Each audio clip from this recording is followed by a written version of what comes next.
ಎಲ್ಲರಿಗೂ ನಮಸ್ಕಾರ. ನಾವು ಇವತ್ತು ಕಾನೂನು ಪದವಿ ನಂತರ ಯಾವ ಸರ್ಕಾರಿ ಹುದ್ದೆಗಳು ಸಿಗುತ್ತವೆ ಎಂದು ಅದರ ಬಗ್ಗೆ ಇವತ್ತು ತಿಳಿದುಕೊಳ್ಳೋಣ. ಕಾನೂನು ಪದವಿ ನಂತರ ಯಾವ ಸರ್ಕಾರಿ ಉದ್ಯೋಗ ಪಡೆಯಬಹುದು ಅಂತ ಮೊದಲನೇ ಪ್ರಶ್ನೆ ಸಿಗುತ್ತದೆ. ಆಗ ನಾವು ಮೊದಲನೇದಾಗಿ ನೋಡಬಹುದು ಜುಡಿಷಿಯಲ್ ಸರ್ವಿಸ್ ಎಕ್ಸಾಮ್ಸ್. ಇದರಲ್ಲಿ ಮೊದಲು ಪ್ರಿಲಿಮಿನರಿ ಎಕ್ಸಾಮ್ ಇರುತ್ತದೆ. ಇದು ಮಲ್ಟಿಪಲ್ ಚಾಯ್ಸ್ ಆಗಿರುತ್ತದೆ. ಇದು ಪಾಸಾದ ತಕ್ಷಣ ಮೇನ್ಸ್ ಎಕ್ಸಾಮ್ ಬರುತ್ತದೆ. ಮೇನ್ಸ್ ಎಕ್ಸಾಮ್ ಮುಗಿದ ತಕ್ಷಣ ಪರ್ಸನಲ್ ಇಂಟರ್ವ್ಯೂ ಮಾಡ್ತಾರೆ. ಈ ಎಕ್ಸಾಮ್ಸ್ಗಳು ನಿಮ್ಮ ಲಾ ಪ್ರಾಕ್ಟೀಸ್ ಮೇಲೆ ಇರುತ್ತವೆ. ನೀವು ಸಿವಿಲ್ ಜಡ್ಜ್ ಆಗಬಹುದು ಅಥವಾ ಎಡಿಷನಲ್ ಡಿಸ್ಟ್ರಿಕ್ಟ್ ಜಡ್ಜ್ ಆಗಬಹುದು. ಇದೆಲ್ಲ ಎಕ್ಸಾಮ್ಸ್ನ ಪಾಸ್ ಮಾಡಿಕೊಂಡು ಮೂಲತಃ ಜಡ್ಜ್ ಆಗೋಕ್ಕೆ ಈ ಎಕ್ಸಾಮ್ನ ತೆಗೆದುಕೊಳ್ಳಬಹುದು. ಎರಡನೇದು ಬಂದು ಸರ್ಕಾರದ ಮೇಲೇ ಎಷ್ಟೋ ಕೇಸ್ಗಳು ಬೀಳುತ್ತವೆ. ಸೊ ಸರ್ಕಾರ ಹೋಗಿ ಕೋರ್ಟ್ನಲ್ಲಿ ತನ್ನ ವಾದ ಮಂಡಿಸಬೇಕಾಗುತ್ತದೆ. ಅದಕ್ಕೆ ಒಬ್ಬ ಅಡ್ವೊಕೇಟ್ ಬೇಕಾಗುತ್ತದೆ. ಆ ಅಡ್ವೊಕೇಟ್ ನೀವು ಆಗಬಹುದು. ಸ್ಟೇಟ್ ಸ್ಪೆಸಿಫಿಕ್ ಎಕ್ಸಾಮ್ಸ್ ತೆಗೆದುಕೊಂಡು ಈ ಸಿವಿಲ್ ಮತ್ತು ಕ್ರಿಮಿನಲ್ ಪ್ರೊಸೀಡಿಂಗ್ಸ್ನಲ್ಲಿ ನೀವು ಸರ್ಕಾರವನ್ನು ರಿಪ್ರೆಸೆಂಟ್ ಮಾಡುತ್ತೀರಾ. ಇನ್ನೊಂದು IBPS ಮೂಲಕ ಬ್ಯಾಂಕಿನಲ್ಲಿ ಲಾ ಡಿಪಾರ್ಟ್ಮೆಂಟ್ ಏನಿರುತ್ತೆ ಅದರಲ್ಲಿ ಲಾ ಸ್ಪೆಷಲಿಸ್ಟ್ ಆಫೀಸರ್ನ ನೇಮಕ ಮಾಡಲಾಗುತ್ತದೆ. IBPSನಿಂದ ನೀವು ಬೇರೆ ಬೇರೆ ರಾಷ್ಟ್ರೀಯ ಬ್ಯಾಂಕ್ ಅಥವಾ ಪ್ರೈವೇಟ್ ಬ್ಯಾಂಕ್ಗಳಲ್ಲಿ ಮತ್ತು ಕೋಆಪರೇಟಿವ್ ಬ್ಯಾಂಕ್ನಲ್ಲಿ ಲಾ ಸ್ಪೆಷಲಿಸ್ಟ್ ಆಫೀಸರ್ ಆಗಿ ನೀವು ಕೆಲಸವನ್ನು ಮಾಡಬಹುದು.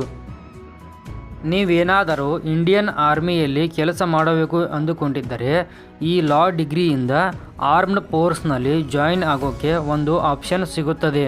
ನೀವು ಈ ಬಾರ್ ಕೌನ್ಸಿಲ್ನ ಮೆಂಬರ್ ಆಗಿದ್ದರೆ ಇಲ್ಲಿ ಈ ಎಕ್ಸಾಮ್ಸ್ನ ತೆಗೆದುಕೊಂಡು ಅಡ್ವೊಕೇಟ್ ಜನರಲ್ ಆಗಿ ಅಥವಾ ಜಡ್ಜ್ ಆಗಿ ಮಿಲಿಟರಿಯಲ್ಲಿ ನೀವು ಸೇವೆಯನ್ನು ಸಲ್ಲಿಸಬಹುದಾಗಿದೆ.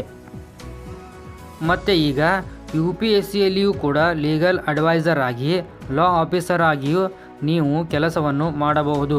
ಅದರಲ್ಲಿಯೂ ಕೂಡ ನೀವು LLB ಕಂಪ್ಲೀಟ್ ಆದ ಮೇಲೆ UPSC ಎಕ್ಸಾಮ್ಸ್ ಇರುತ್ತವೆ. ಆ ಎಕ್ಸಾಮ್ಸನ್ನು ತೆಗೆದುಕೊಂಡು ಈ ಹುದ್ದೆಗಳಿಗೆ ನೀವು ನೇಮಕಾತಿ ಆಗಬಹುದಾಗಿದೆ.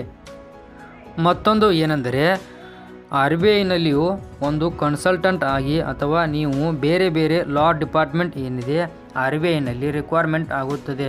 ಇದು ಸಾಕಷ್ಟು ಎಕ್ಸ್ಪೀರಿಯೆನ್ಸ್ ಇರೋರಿಗೆ, ಅಂದರೆ 5 ರಿಂದ 10 ವರ್ಷ ಎಕ್ಸ್ಪೀರಿಯೆನ್ಸ್ ಇರೋರಿಗೆ ಈ ಪೊಸಿಷನ್ಗೆ ತೆಗೆದುಕೊಳ್ಳುತ್ತಾರೆ. ನೋಡಿದ್ರಲ್ಲ, ಈಗ ಒಂದು ಕಾನೂನು ಪದವಿ ನಂತರ ಸರ್ಕಾರಿ ಹುದ್ದೆಗಳನ್ನು ನೋಡೋಂಗಿದ್ದರೆ ಜುಡಿಷಿಯಲ್ ಸರ್ವಿಸ್ ಅಂದರೆ ಜಡ್ಜ್ ಆಗಿ ಕೆಲಸ ಮಾಡಬಹುದು. RBIನಲ್ಲಿಯೂ ಕೆಲಸವನ್ನು ಮಾಡಬಹುದು ಮತ್ತು ಆರ್ಮ್ಡ್ ಫೋರ್ಸ್ ಅಂದರೆ ಮಿಲಿಟರಿ, ನೇವಿ, ಏರ್ಫೋರ್ಸ್ನಲ್ಲಿಯೂ ಸಹ ಕೆಲಸಗಳು ಇರುತ್ತವೆ. ಗೋರ್ಮೆಂಟ್ನ ರಿಪ್ರೆಸೆಂಟ್ ಮಾಡಬಹುದು ನೀವು ಅಡ್ವೊಕೇಟ್ ಆಗಿ. UPSCಯಲ್ಲಿಯೂ ಸಹ ಲೀಗಲ್ ಅಡ್ವೈಸರ್ ಆಗಿ ಕೆಲಸವನ್ನು ಮಾಡಬಹುದು. ಸೊ ಈ ರೀತಿಯಾಗಿ ಸಾಕಷ್ಟು ಸರ್ಕಾರಿ ಹುದ್ದೆಗಳು ಇರುತ್ತವೆ. ಅದಕ್ಕೆ ನೀವು LLB ಡಿಗ್ರಿ ಒಂದನ್ನು ಕಂಪ್ಲೀಟ್ ಮಾಡಿಕೊಳ್ಳಿ. ನೀವು LLB ಡಿಗ್ರಿ ಮಾಡುತ್ತಾನೆ ಈ ಒಂದು ಎಕ್ಸಾಮ್ಸ್ಗೆ ಪ್ರಿಪೇರ್ ಆಗಿ.